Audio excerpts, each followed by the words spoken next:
Assalamualaikum Sobat Inspira, apa kabar? Semoga baik ya. Bersama saya Ayunda Triandani, dalam beberapa menit ke depan akan mengulas informasi terupdate dalam program News Minute.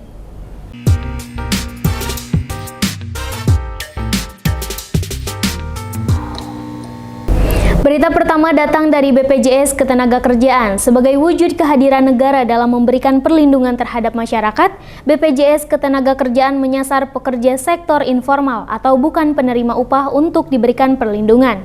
Dalam upaya ini, BPJS Ketenagakerjaan menggandeng DPR RI dan BPK sehingga perlindungan bagi pekerja informal dapat tersosialisasikan secara masif.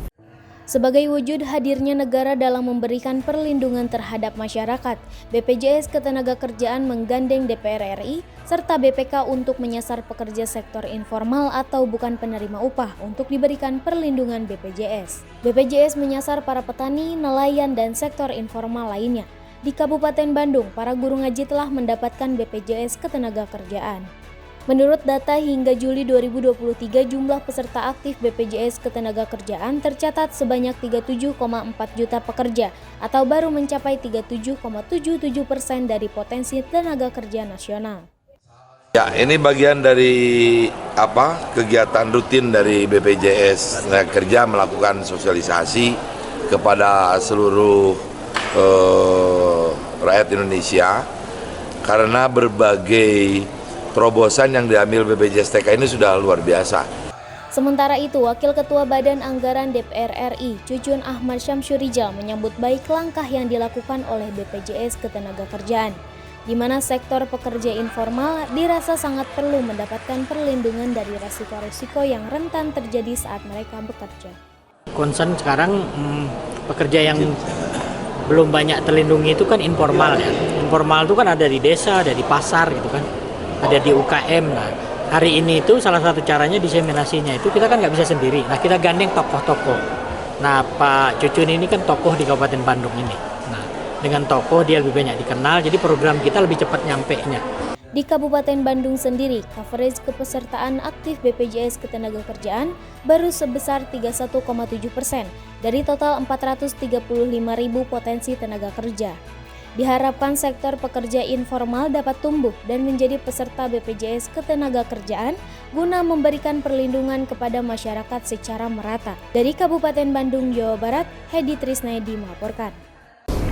Seorang YouTuber ternama dengan 1,47 juta pengikut di Kota Bandung harus berurusan hukum dengan petugas Direktorat Reserse Kriminal Khusus Polda Jawa Barat setelah menjadi duta promosi bagi 6 situs judi online. Dari aksi promosi situs judi online sejak 6 bulan terakhir, YouTuber pria yang kerap menggunakan hijab serta pakaian emak-emak dalam setiap konten videonya bertema sepeda motor tersebut mampu meraup pendapatan hingga mencapai 395 juta rupiah. Situs judi online, petugas Direktorat Reserse Kriminal Khusus Polda Jawa Barat kembali meringkus seorang YouTuber lainnya, IL. YouTuber dengan lebih dari 1,47 juta pengikut ini harus berurusan dengan hukum usai mempromosikan 6 situs judi online di akun berbagi video YouTube serta Instagram miliknya. IL diciduk petugas Direktorat Reserse Kriminal Khusus Polda Jawa Barat di kediamannya di kawasan Sukasari, Kota Bandung, 2 Agustus silam, setelah sebelumnya menerima informasi dari warga terkait aktivitas promosi situs judi online di akun Instagram serta YouTube milik pelaku. Dari hasil penyelidikan, YouTuber pria yang kerap menggunakan hijab serta pakaian emak-emak dalam setiap konten video bertema sepeda motor tersebut diketahui mempromosikan 6 situs judi online. Wadir Ditreskrimsus Polda Jawa Barat Anggoro Wicaksono Jumat siang tadi menyatakan, dari aktivitas promosi situs judi online yang dilakukannya, pelaku mampu meraup pendapatan antara 15 hingga 50 juta rupiah untuk satu kali promosi. Dari aktivitas promosi sejak 6 bulan terakhir, pelaku mampu meraup pendapatan hingga mencapai 395 juta rupiah.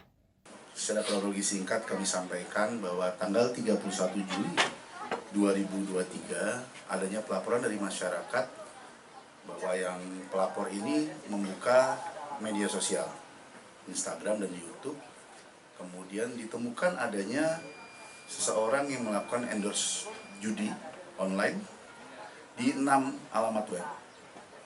Kemudian ditindaklanjuti oleh anggota, dilakukan penyelidikan, kemudian dilakukan penangkapan.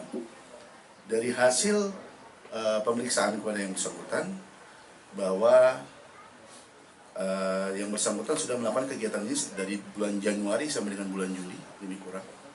Dia melakukan endorsement judi online di 6 alamat web ini, yang mana hasil keuntungan dari yang bersangkutan secara bertahap mendapatkan keuntungan 15 juta, 50 juta, hingga di total lebih kurang 395 juta. Untuk barang bukti yang sudah kita lakukan penyitaan, ada laptop, beberapa handphone, dan hasil kejahatannya ada sepeda motor yang sudah dibeli oleh yang bersangkutan, sudah kita lakukan penyitaan. Selain mengamankan barang bukti berupa sejumlah ponsel, laptop, serta saluran YouTube milik pelaku, petugas juga menyita 1 unit motor gede milik pelaku yang dihasilkan dari promosi situs judi online. Hingga kini petugas di Treskrimsus Polda Jawa Barat juga masih memburu pelaku yang meminta jasa promosi dari pelaku. Akibat perbuatannya tersebut, pelaku akan dijerat dengan pasal 45 ayat 2 Junto, pasal 27 ayat 2 Undang-Undang Republik Indonesia nomor 19 tahun 2019 tentang ITE dengan ancaman pidana maksimal 6 tahun penjara. Dari Kota Bandung, Jawa Barat, Bobi Roska melaporkan. Masih di momen kemerdekaan, ratusan warga masyarakat Parung Halang, Kecamatan Bale Endah, Kabupaten Bandung, menggelar bersih-bersih aliran sungai untuk meminimalisir terjadinya banjir. Kegiatan ini diinisiasi oleh salah satu produk multivitamin yang peduli terhadap pelestarian lingkungan. Inilah bentuk kekompakan warga masyarakat Parung Halang, Kecamatan Bale Endah, Kabupaten Bandung, dalam semangat merah putih, semangat maju bersama yang turun ke aliran sungai untuk membersihkan tumpukan sampah. Kegiatan yang dilaksanakan di bulan kemerdekaan ini sebagai wujud kecintaan terhadap tanah air. Oleh karenanya, salah satu brand multivitamin Fatigon mengajak warga masyarakat untuk bersama-sama menghentikan banjir yang kerap terjadi di kawasan Bale Endah. Menurut penyuluh fungsional DLH Provinsi Jawa Barat, pemerintah daerah hanya mampu mengelola sampah yang dibuang masyarakat sebanyak 60%. Karenanya diperlukan peran serta masyarakat untuk memilah atau meredukasi sampah dari awal, minimal tidak membuang sampah di sembarangan tempat. Harus dikelola dari mulai hilir ya. Kalau nggak ada pemilahan, nggak ada reduksi dari awal, ya kan kayak begini sampahnya di mana-mana. Jadi gerakan ini ya sebagai trigger ya untuk mau kalau tidak mengelola sampah dari awal, ya akhirnya kayak begini lah, sungai jadi tempat di mana-mana. Kemampuan dari pemerintah sendiri, dalam hal ini Pemda, itu untuk mengelola sampah yang dikelola sampai ke akhir TPA itu baru sekitar 60%. Jadi 40%-nya masih ada di mana-mana. Nah, kalau ada upaya mereduksi dari awalnya, ya sangat membantu sekali. Sementara itu, penggagas kegiatan menyebut momen kemerdekaan ini tak hanya berlaku bagi manusia, melainkan alam pun harus serta-merta merasakan kemerdekaan dengan mengembalikan fungsi sungai seperti sedia kala. Teman-teman dengan kampanye nasionalisme ini, dan tujuannya adalah bagaimana kita memang Fatigon pengen mendekatkan diri dengan masyarakat dan memang mengajak seluruh anak muda terutama di Indonesia untuk kita menjaga toleransi dan kebersamaan tentunya ya. Dan karena memang selama ini kadang-kadang anak muda mungkin kalau apa-apa agak malas berkegiatan. Nah, kita pengen mengajak karena memang Fatigon salah satunya untuk menghilangkan rasa capek. Jadi buat anak muda jangan takut untuk beraktivitas, jangan takut untuk memberikan energi positif yang menginspirasi untuk membangun bangsa dan negara ini. Dengan rutin digelarnya peduli lingkungan ini, pihak penyelenggara optimis jika tanah air tercinta akan kembali asri, hijau, dan sungainya memiliki banyak manfaat bagi kehidupan manusia. Dari Kabupaten Bandung, Tim Liputan melaporkan. Sebuah event akbar dihelat Dinas Kehutanan Provinsi Jawa Barat lewat West Java Forest Festival atau WJFF di Taman Hutan Raya atau Tahura Jalan Insinyur Haji Juanda Dago, Kota Bandung minggu kemarin. Sebuah event akbar dihelat Dinas Kehutanan Provinsi Jawa Barat lewat West Java Forest Festival atau WJFF di Taman Hutan Raya atau Tahura Jalan Insinyur Haji Juanda Dago, Kota Bandung minggu kemarin. Acara yang mengusung tema Ngamumule Leuweung tersebut bertujuan untuk meningkatkan kesadaran masyarakat tentang pentingnya peran hutan. Direktur Jenderal Perhutanan Sosial Bambang Supriyanto mengungkapkan, selama 5 tahun jabatan Ridwan Kamil sebagai Gubernur Jawa Barat telah berhasil melakukan penanaman sebanyak 50 juta pohon. Ya, saya hanya mengulangi aja tadi yang disampaikan oleh Pak Gubernur bahwa beliau menargetkan bersama Pak Wakil Gubernur selama 5 tahun itu seluruh komponen potensi di Jawa Barat ini bisa melakukan penanaman sebesar 50 juta pohon. Dan alhamdulillah seluruh komponen tersebut termasuk di sini pemerintah bisa melakukan 83 juta penanaman pohon. Pada kesempatan yang sama, salah satu perwakilan dari Dishub Jabar, Pipit Herawati, berharap semoga pariwisata kehutanan ini terus meningkat. Acara hari ini luar biasa ya, keren banget karena ini merupakan festival kehutanan yang diselenggarakan selama kurun waktu 5 tahun ini gitu. Ini merupakan momentum besar buat Dinas Kehutanan dan juga sektor kehutanan dan masyarakat Jawa Barat. Di samping itu, WJFF menjadi ajang promosi pencapaian kegiatan kehutanan yang telah diraih, serta digelar untuk meningkatkan wawasan kehutanan. Pada kesempatan tersebut, acara juga dihadiri oleh Gubernur Jawa Barat Ridwan Kamil, Direktur Jenderal Perhutanan Sosial Bambang Supriyanto, Jope Project, Panji Sakti, dan Mansur Angklung. Dari Kabupaten Bandung, tim Inspira TV melaporkan. Sebagai wujud kecintaan dan menghargai kemerdekaan Republik Indonesia yang ke-78, seratusan emak-emak di kota Cimahi, Jawa Barat mengikuti lomba kostum dan jalan sehat yang dibuka secara langsung oleh Ketua DPW PKS Jawa Barat Harus Wandaru. Sebagai wujud kecintaan dan menghargai kemerdekaan Republik Indonesia ke-78, seratusan emak-emak di kota Cimahi, Jawa Barat mengikuti lomba kostum dan jalan sehat yang dibuka secara langsung oleh Ketua DPW PKS Jawa Barat Harus Wandaru. Para peserta lomba ini memamerkan yel-yel kreatifnya sebelum melaksanakan jalan santai. Mereka meneriakan kemenangan PKS dan terpilihnya Anies Baswedan sebagai calon presiden di pemilu 2024 mendatang. Ketua DPW PKS menyebut kegiatan unik ini sebagai bentuk apresiasi terhadap kreativitas warga masyarakat, khususnya emak-emak yang cinta terhadap tanah air Indonesia. Di momen kemerdekaan ke-78 ini menjadi wadah untuk berkreasi dan memeriahkan suasana kemerdekaan. Laksanakan jalan sehat, jadi ini inisiatif pribadi beliau dengan keluarga dan alhamdulillah ada 10 kelompok tadi, jadi 100 orang kurang lebih yang akan mengikuti jalan sehat ini. Jadi saya kira ini luar biasa inisiatif keluarga beliau untuk jalan sehat. Jalan sehat, ada lomba kostum juga, ada atraksi juga, yel-yel ya, saya kira ini luar biasa. Mudah-mudahan sehatnya dapat, membangun patriotismenya juga dapat. Akan hari jadi bangsa Indonesia yang ke-78 ini. Ya. Ini sebagai wujud rasa syukur kita kepada Allah Subhanahu wa taala bahwa sesuai dengan di alinea keempat pembukaan bahwa dengan rahmat Allah, berkat rahmat Allah yang Maha Kuasa dan didorongkan dengan keinginan yang luhur supaya bangsa Indonesia merdeka. Ya. Kegiatan seperti ini akan terus berjalan, tak hanya di momen kemerdekaan saja, terlebih dalam menyambut pesta demokrasi yang sebentar lagi akan berlangsung. Dari Cimahi, Jawa Barat, Bobi Roska melaporkan.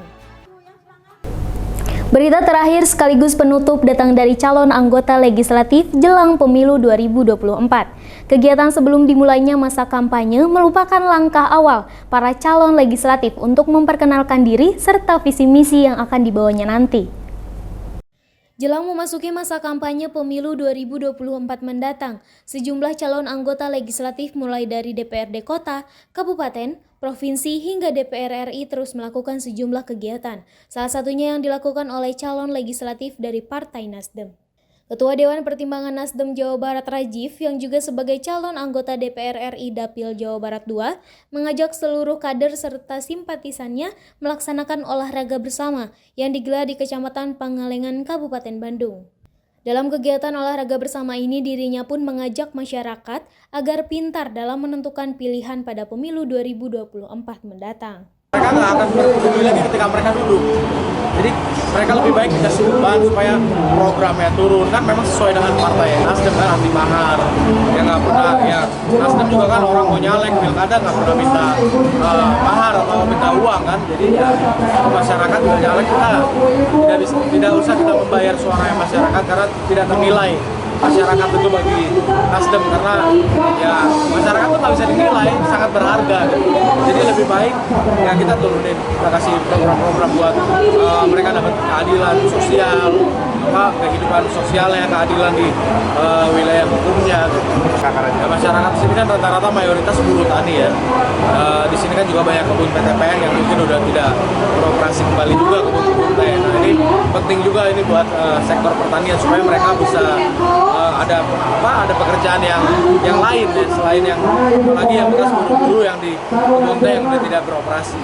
Langkah-langkah konkret ini apalagi buat ini kan skupnya udah besar ya. Makanya penting di sini untuk kita memperjuangkan Pak Anies bisa jadi presiden. Ya pesan-pesannya ya ini kan acara dihadiri 5.000 orang yang terdaftar dalam rangka 17 Agustus kemarin. Cuman hari ini kita pusatkan di Pangalengan. Ya kesan-kesannya ya ini mendekatkan memang melihatkan atau menunjukkan kepada masyarakat baik secara level Jawa Barat atau level nasional kalau Partai Nasdem semakin dicintai sama masyarakat. Buktinya kan antusiasnya mereka juga tanpa kita bayar, tanpa kita memobilisasi mereka massa untuk datang, mereka datang dengan sendirinya. Ya bantuan kan kemarin kita baru turun 232 kelompok, termasuk di Pangalengan termasuk yang paling banyak yang dapat kultivator. Namun kedepannya program apa lagi yang akan ditawarkan bagi masyarakat? Ya nanti program-program ya pertanian, buruh tani. Cuman kalau mengenai buruh tani ini kan harus skupnya kan lebih nasional. Ini harus ada kebijakan dari pemerintah pusat. Ditambahkannya dalam momentum olahraga bersama ini, Raji pun menyampaikan visi misi dirinya menjadi calon legislatif yang selaras dengan visi misi partai, yakni mengusung perubahan di 2024 mendatang. Dari Kabupaten Bandung, Jawa Barat, Hedi Trisnayadi melaporkan. Demikian Sobat Inspira berita terupdate hari ini. Saksikan program terupdate lainnya bersama saya Ayunda Triandani hanya di Inspira TV. Wassalamualaikum warahmatullahi wabarakatuh. Sampai jumpa.